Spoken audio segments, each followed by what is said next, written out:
Welcome, today in front of me OPPO A54s, and I'll show you the face unlock test on this device.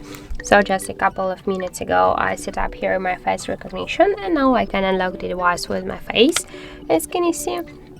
Now we'll just make a couple of tries to unlock the device with my face, and we'll see does this feature work and how fast it is. So let's start. 2, 3, 4, 5. As can you see, the face unlock works so fast, so just can unlock the devices less than in 1 second, so that's really good result.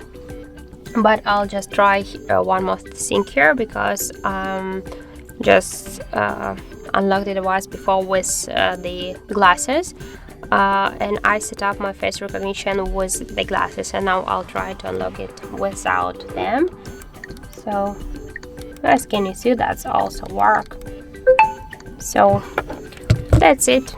Just suggest you to try, for example, if you don't like some unlock methods like pin codes or passcodes, but don't worry, don't forget that the face unlock is less secure than the passcode or pin code, so be careful about that. So that's it. Thank you for watching, and if you found this video helpful, don't forget to leave a like, comment, and to subscribe our channel.